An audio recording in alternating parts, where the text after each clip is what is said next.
I stood in a champagne-colored gown at my own engagement party when Evelyn Rawston placed a silver tray in my hands. The weight shocked me more than the metal itself. Around us, 200 guests filled the ballroom of the Ashford estate, crystal chandeliers throwing light across polished marble like scattered diamonds. I'd imagined this night 1,000 times. In none of those versions was I holding a serving tray. "Make yourself useful, dear," Evelyn said, her smile sharp as broken glass. Her voice carried just far enough that the nearest cluster of guests turned to look. Someone laughed, a bright, cruel sound that cut through the string quartet's melody. I looked at Holden, my fiancé, standing 3 feet away in his tailored navy suit. He was talking to his father, glass raised, completely unaware. Or pretending to be. My hands trembled. The tray tilted slightly. Champagne flutes clinked together like tiny bells announcing my humiliation. I wanted to drop it. I wanted to scream. Instead, I turned toward the bar, my heels clicking against the floor in a rhythm that sounded like retreat. Tears burned hot behind my eyes, but I refused to let them fall. Not here. Not in front of these people who'd been watching me all night like I was an exhibit in a museum of mistakes. I made it halfway across the room before I heard it. The sharp, clear sound of a spoon tapping crystal. Once, twice, the conversations died like someone had cut the power. Even the quartet stopped mid-phrase, violins hanging silent in the air. I turned slowly, still holding the tray, and saw Samuel Pierce standing near the head table. My godfather. Tall, silver-haired, wearing a charcoal suit that cost more than most people's cars. He didn't raise his voice. He never had to. "Before we toast," he said, his words falling into the quiet like stones into still water, "I think it's important we go over the engagement terms." The room shifted. I could feel it. A collective holding of breath. Evelyn's champagne glass paused halfway to her lips. Holden's head snapped toward Samuel, his face draining of color so fast I thought he might faint. I stood frozen, the tray forgotten in my hands. Something had changed. The air felt different, charged, like the moment before lightning strikes. Samuel's eyes found mine across the room. He didn't smile. He didn't need to. I understood what was happening. This was the moment we'd planned for, the moment everything would shift. I set the tray down on the nearest table, my hands suddenly steady. "My name is Annalise Carver, and I didn't grow up in ballrooms. I grew up in a 2-bedroom apartment in South Boston where the radiator clanked all winter and the neighbors fought so loud you learned to sleep through anything. My parents worked doubles at the hospital, my mother as a nurse, my father in maintenance. They saved every penny they could, dreaming of a better life for me. When I was 14, they died in a car accident on their way home from a night shift. Black ice, wrong place, wrong time. Samuel Pierce came to the funeral. I'd met him twice before at hospital fundraisers where my parents worked. He was a hotel developer, wealthy beyond anything I could understand then, and my mother had helped his sister during a difficult illness. He'd told my parents if they ever needed anything at all, to call him. They never did. But when they died, he showed up anyway. He sat in the back row of the church and waited until everyone else had left. Then he asked me one question: "Do you want to survive this? Or do you want to build something?" I chose the latter. He became my legal guardian within a month. He didn't just raise me, he taught me how power actually works. I met Holden Rawston at the Brightwater Charity Gala 2 years ago. I was 26, working as Samuel's development associate, learning the business from the inside out. Holden was 31, confident in that easy way wealthy men are when they've never had to prove themselves. He approached me during the silent auction, glass of scotch in hand, smile warm and practiced. We talked about hotels, about Boston real estate, about architecture. He seemed genuinely interested in what I had to say. That was rare in rooms full of men who talked over women like we were wallpaper. He asked for my number. I gave it to him, surprising myself. The first date was dinner at a French restaurant where the waiters knew his name. The second was a weekend in Newport. By the 3rd month, I'd met his mother. Evelyn Rawston was everything I expected and worse. She looked at me the way you look at a stain on expensive upholstery, annoyed that it exists, calculating how to remove it. She asked about my family. When I told her they'd passed, she said, "How unfortunate," in a tone that suggested she meant unfortunate for her. Still, I loved Holden. Or I thought I did. He proposed 6 months in, a diamond ring in a velvet box on one knee in the garden of his family estate. I said yes before I realized I should have asked why he was rushing. Planning the engagement party became a war fought in polite language. Evelyn took over immediately, brushing aside every suggestion I made, like lint off a jacket. I wanted something intimate. She booked the Ashford Estate ballroom. I suggested a simple dinner. She invited 200 people, most of whom I'd never met. When I tried to add names to the guest list, people from my work, friends from college, she looked at the paper like I'd handed her garbage. "These aren't appropriate," she said. Holden stood beside her, scrolling through his phone. "Holden," I said quietly. He glanced up. "It's my engagement party too," Evelyn answered before he could. "Darling, this is about family reputation. You'll understand when you've been part of one longer." The comment landed like a slap. I looked at Holden, waiting for him to say something, anything. He cleared his throat. "Just let her handle it, Anna. She's done this before." That's what I became in those weeks. Someone to manage, to work around, to tolerate. I stopped fighting. I stopped suggesting. I learned to nod and smile while rage built inside me like water behind a dam. Samuel noticed. He always noticed. One night he asked me if I was sure about this marriage. I told him I loved Holden. He didn't argue, he just said, "Love shouldn't make you smaller." The red flags came in small moments I kept explaining away. Holden interrupting me at dinner with his business partners, finishing my sentences with the wrong words. Correcting my grammar in front of his friends, his tone patient like he was teaching a child. Brushing off my work accomplishments as cute when I told him about closing a deal. I started noticing how he introduced me, never by my title, always by my relationship to him. "This is Annalise, my fiancé." Never, "This is Annalise. She runs development for Pierce Holdings." The difference seemed small until it wasn't. One night we attended a fundraiser where I'd helped secure the venue. A board member asked about the negotiation, and I started to explain. Holden cut me off. "Anna's godfather handled that," he said, smiling. "She helps out sometimes." I felt my face flush. The board member's expression shifted, interest dying. I excused myself to the bathroom and stared at my reflection, trying to figure out when I'd started accepting this. When had I become someone who let herself be diminished? I splashed cold water on my face and made a decision. I wouldn't correct him anymore. I'd just watch and remember. That night, I started keeping notes. Small things, comments, patterns. I didn't know yet why I was documenting it, but some instinct told me I'd need evidence later. Samuel called me to his office on a Tuesday morning, 3 weeks before the engagement party. His assistant brought coffee, the good kind, Kenyan dark roast he had shipped in quarterly. He waited until we were alone before he spoke. "Evelyn's playing a long game," he said without preamble. He slid a folder across his desk. Inside were financial reports, loan documents, investment statements. The Rawston family was drowning. Their real estate holdings were over-leveraged. Holden's tech startup had burned through 2 rounds of funding with nothing to show. They needed capital desperately, and they needed it quietly. "They see you as a solution," Samuel said. I stared at the numbers, my stomach sinking. "Holden loves me," I said, but my voice wavered.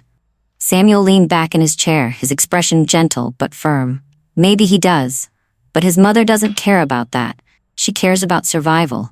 After the wedding, they'll expect access to our deals, our networks, our investments. You'll be asked to sign things, agree to partnerships, transfer assets." I set the folder down carefully. "What do you want me to do?" He smiled then, something sharp and strategic. "I want you to let them think they're winning. Then we'll show them what you're really worth." The prenuptial agreement arrived by courier 1 week later. Thick as a novel, bound in leather, official stamps on every page. Evelyn and Holden met Samuel and me at the Pierce Holdings conference room to review it. Samuel presented it calmly, walking through standard clauses about asset separation, inheritance protections, business interests. Evelyn barely listened, waving her hand dismissively.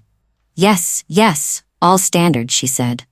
Holden flipped through pages without reading, his signature ready before Samuel finished talking. What they didn't know was buried in Section 7, subsection C. Language so carefully worded it looked like standard legal protection, but it wasn't. It gave me sole-controlling interest in the Harborview development project, a luxury hotel and residential complex we'd been building for 3 years. It was worth $60 million at minimum, and it was the only thing keeping Rawston Holdings from complete collapse, because they'd been promised a partnership stake upon our marriage. The clause required my signature, and mine alone, to activate any partnerships, transfers, or shared agreements. Without me, they had nothing. Samuel had written it himself. Evelyn signed without reading. Holden signed while checking his phone. I signed last, my hand steady. The trap was set. They just didn't know they were already inside it. The family dinners grew worse as the wedding approached. Every Sunday at the Rawston estate, long formal affairs where Evelyn held court like a queen, and I was expected to smile and nod. One evening she served roasted duck and subtle cruelty in equal measure. "Annalise, dear," she said, cutting her meat with surgical precision, "have you given thought to your role after the wedding? I assume you'll step back from that little job of yours." I set down my fork. "My little job?" She smiled. "Well, yes. Once you're a Rawston, you'll have social obligations. Charity boards, fundraising galas, you won't have time to play business." Holden's father nodded. Holden said nothing, just reached for more wine. I looked around the table. 6 people. None of them defended me. His sister looked down. His brother changed the law. Subject. That silence told me everything. I smiled politely. "I'll think about it," I lied. Under the table, my hands clenched into fists. I didn't argue. I didn't correct them. I just filed it away with everything else. Later in the car, Holden asked if I was okay. "You seemed quiet at dinner." I stared out the window at the dark street sliding past. "I'm fine," I said. He believed me. That was his biggest mistake. Samuel moved like a chess player, subtle and far ahead. He started pulling back from business deals that involved the Rawstons. Nothing dramatic, just strategic delays. A loan that should have been approved got postponed for additional review. A partnership opportunity went to another firm. A promised investment in Holden's startup stalled in legal. Holden noticed but blamed market conditions.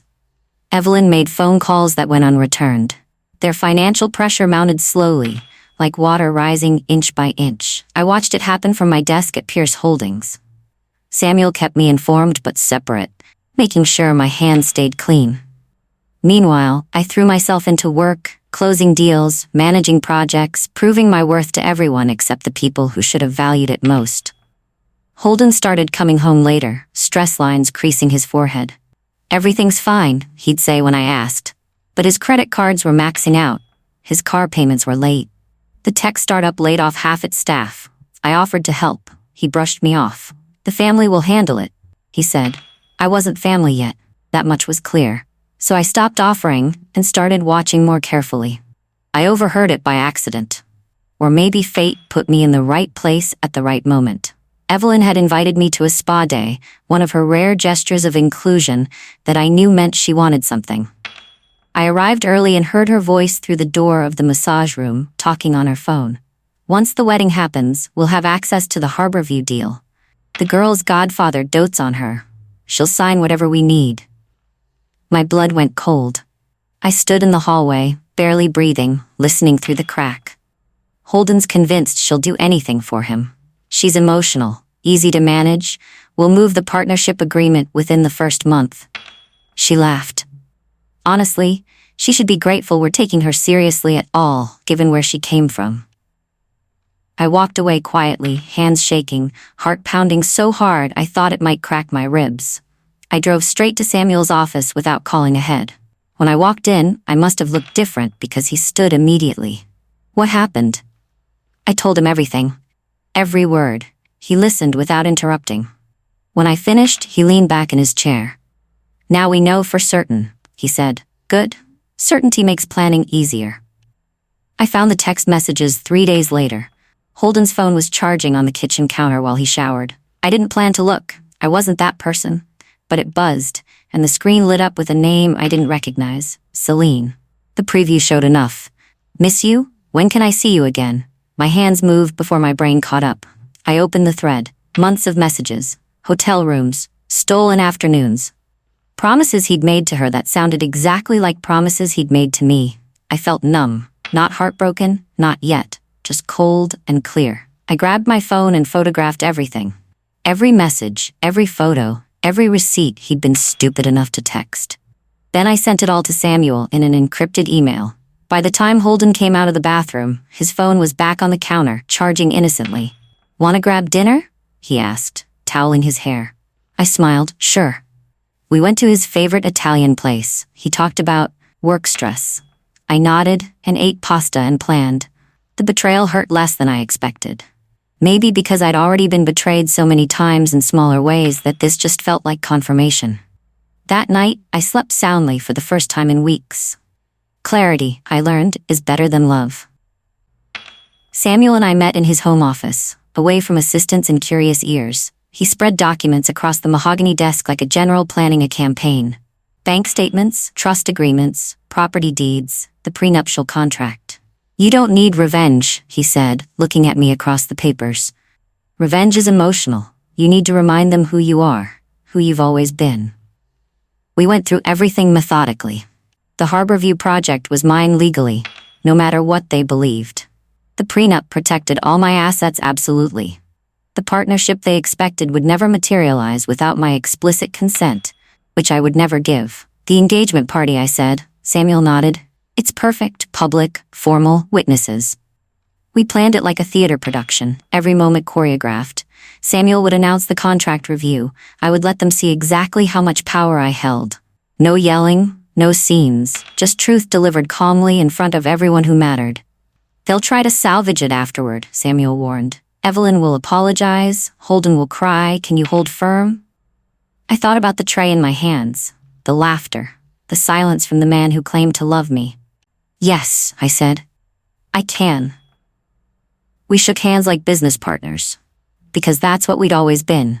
Family, yes, but also allies in a world that underestimated women like us at their peril.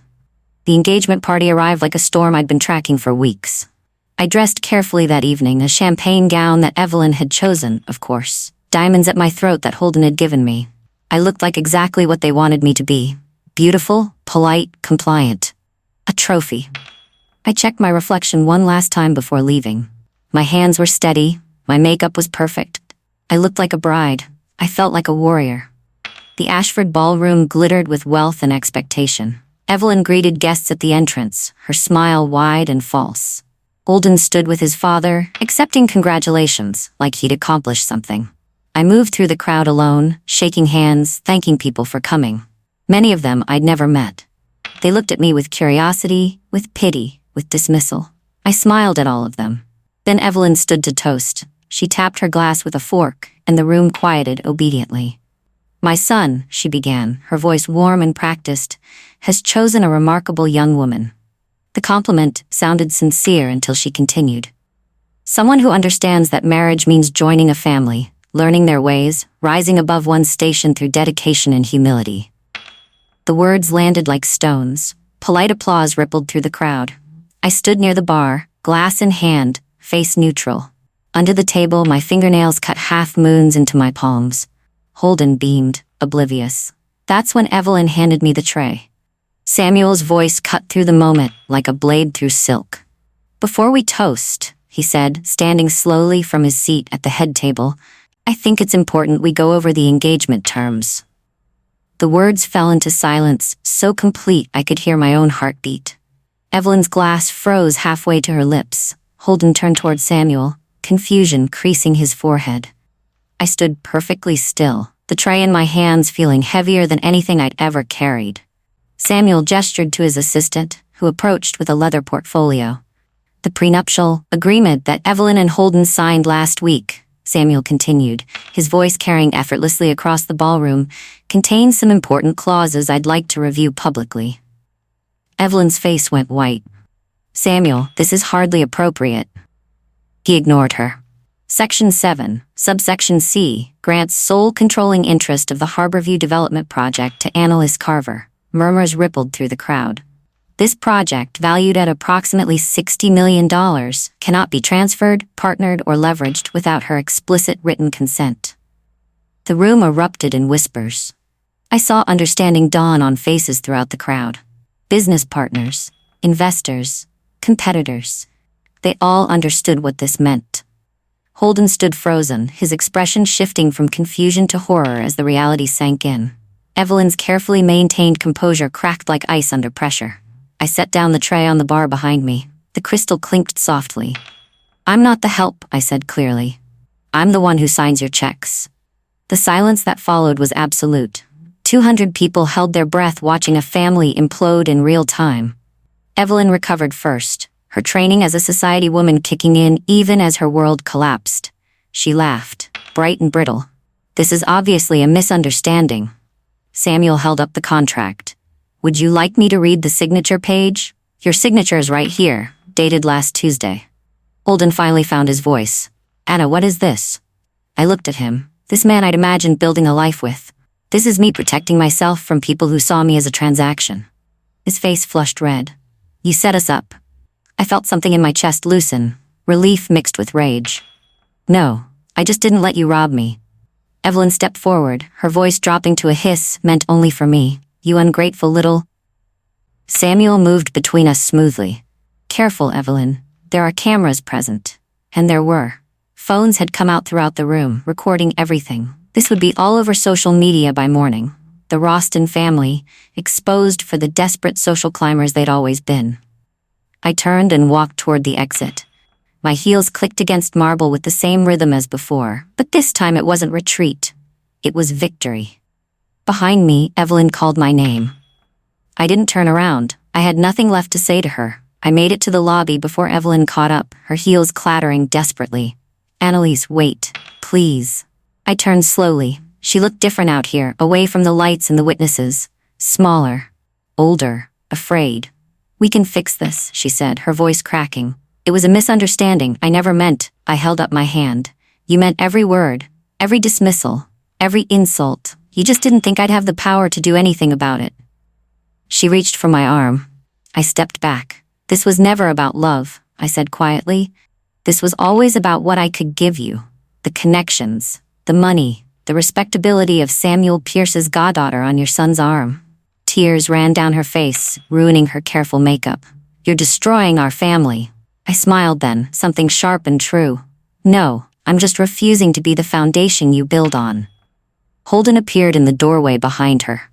He looked lost, like a child who'd just realized the game was over, and he'd lost. "Anna, please. We can talk about this." I pulled the engagement ring from my finger. The diamond caught the light one last time before I pressed it into Evelyn's palm.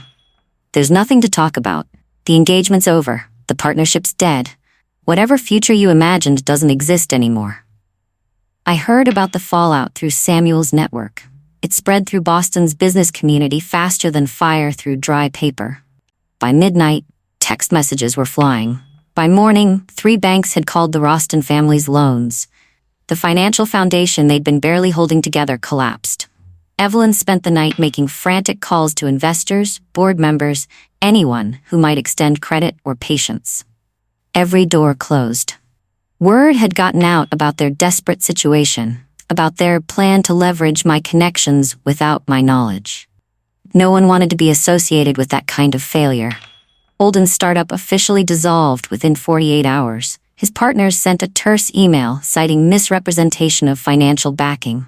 The Rawston estate, mortgaged 3 times over, went into foreclosure proceedings.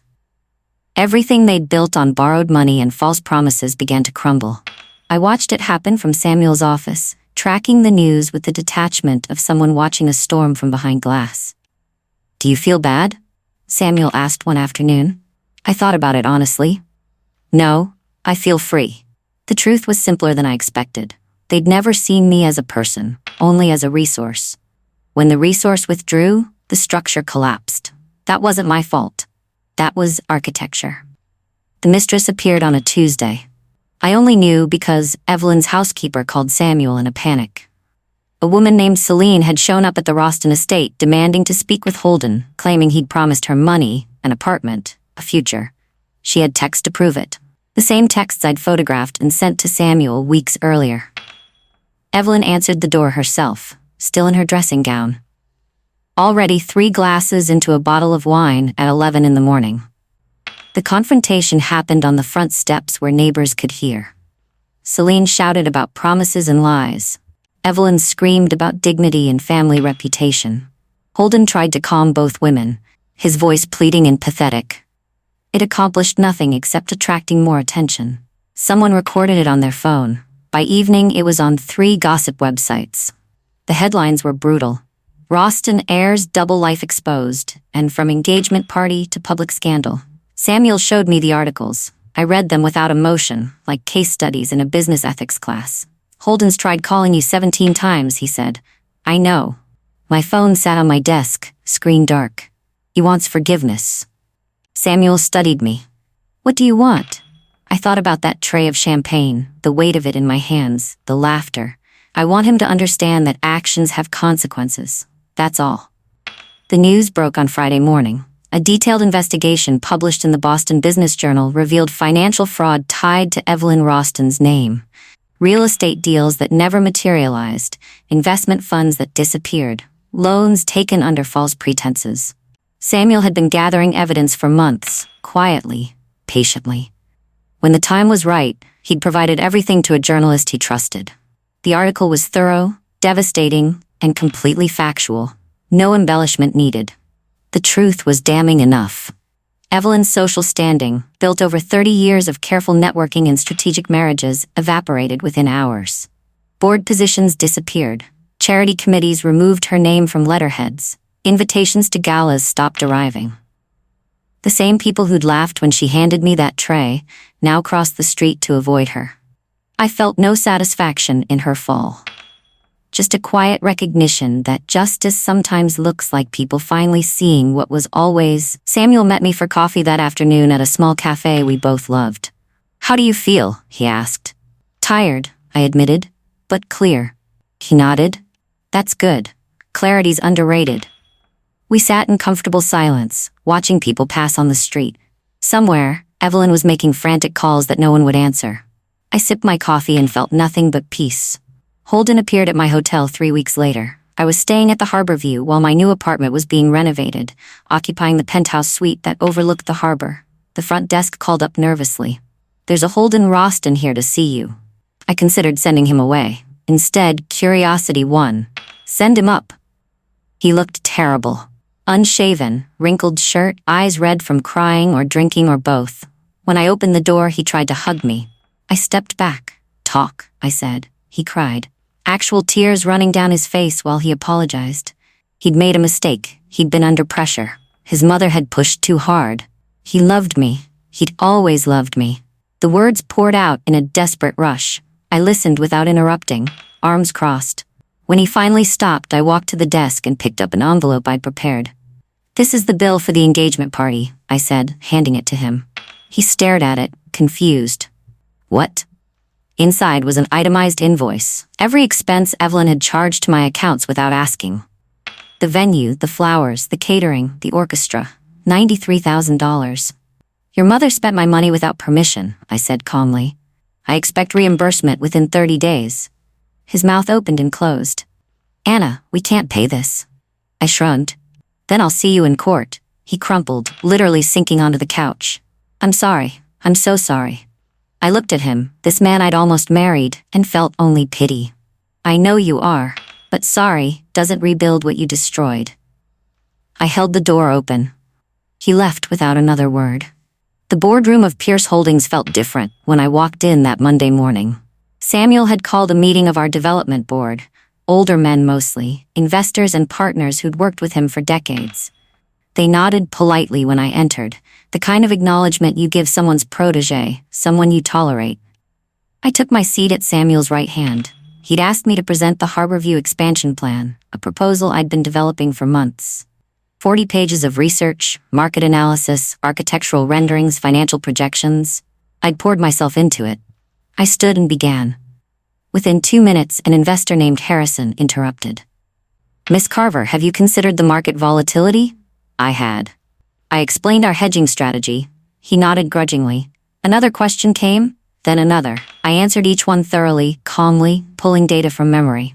By 20 minutes in, the interruptions stopped. They were listening, really listening. When I finished, silence filled the room, then Harrison spoke. That's the most comprehensive development plan I've seen in 10 years. Others murmured agreement. Samuel didn't smile, but I saw pride in his eyes. Questions, he asked. No one had any. The vote was unanimous, approved, funded, moving forward. As I gathered my materials, Harrison approached. I underestimated you, he said quietly. I won't make that mistake again. I shook his hand. I appreciate that. I'd finally earned something I should have had all along, respect based on competence, not connections. The real twist came 4 weeks later. Samuel and I sat in his office reviewing final documents for a property acquisition. He slid a folder across his desk, watching my face carefully. I bought something, he said. I opened it. Inside were deeds, ownership papers, transfer documents, the Rawston estate. He'd purchased it through a shell company 3 days before my engagement party. How? I breathed. He smiled slightly. Foreclosure moves fast when banks want their money. I made them an offer they couldn't refuse. The property was mine now, transferred into my name that morning. The house where I'd endured those Sunday dinners, where Evelyn had made me feel small. Where Holden had proposed in the garden. They have to vacate within 30 days, Samuel said. Standard terms. I stared at the papers, feeling the weight of it. Not revenge, something better. Reclamation. What will you do with it? He asked. I already knew. I'm going to turn it into something useful, a foundation headquarters maybe, scholarships for kids who lost their parents. I looked up at him. Kids like me. His eyes were bright. Your mother would have loved that. That night I drove past the estate slowly. Lights were on inside. Evelyn's car sat in the circular drive. She didn't know yet. Tomorrow, the papers would be served. Tomorrow, she'd learn that the girl she'd handed a serving tray to now owned the roof over her head. Evelyn came to Samuel's office 1 week later. His assistant tried to turn her away, but Samuel allowed it. He called me first. You don't have to be here, he said. I want to be.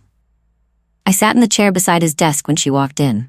Her pride was gone. She wore a simple dress, no jewelry, hair pulled back without style. She looked at me first, then at Samuel. Please, she said. I'm asking for a second chance. Samuel leaned back in his chair. A second chance at what, Evelyn? She swallowed hard. We can work something out. Payment plans, partnership opportunities, anything. I felt nothing watching her beg. No triumph, no pity, just observation. You had chances, I said quietly. Every time you dismissed me, every time you made me feel small, every time your son showed me who he really was, and you encouraged it. Those were chances. She turned to me, desperation plain on her face. I was protecting my family. Samuel's voice was soft but final. My loyalty is to Annalise. Always has been, always will be. Evelyn's shoulders sagged. She aged 10 years in that moment. I have nowhere to go, she whispered. That's not our problem, I said. It wasn't cruel, it was honest. She'd built her life on using people. When those people walked away, the structure collapsed. Samuel stood, indicating the meeting was over. You have 2 weeks to vacate the estate. After that, security will assist you. 6 months later, I stood in the ballroom of the Rawston estate, transformed now into the Carver Foundation headquarters. The space looked different, filled with purpose instead of pretense. Young people from across the city gathered for our first scholarship ceremony. Kids who'd lost parents, who needed second chances, who deserved someone believing in them. I stood at the head table where Evelyn had once held court. The irony wasn't lost on me. A reporter approached during the reception. Miss Carver, can you tell us what inspired this foundation? I thought about the question. About champagne-colored gowns and silver trays. About the moment I chose myself over acceptance. It started, I said slowly, the moment someone asked me to serve drinks at my own engagement party. She waited for more. That night, I learned something important. People will treat you how you allow them to. And when you finally say no, when you finally stand up and show them who you really are, they'll either respect you or they'll disappear. I smiled.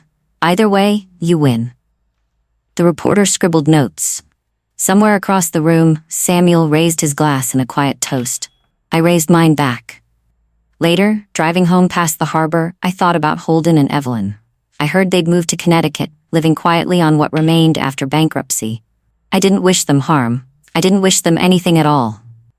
That night, I slept soundly in my apartment, the city lights glowing through my windows. No engagement ring, no obligations. No one to please except myself. It wasn't the ending I'd imagined 2 years ago. It was better. Because I'd learned the most important lesson. The only person who could give away my power was me. And I'd finally stopped offering it to people who didn't deserve it.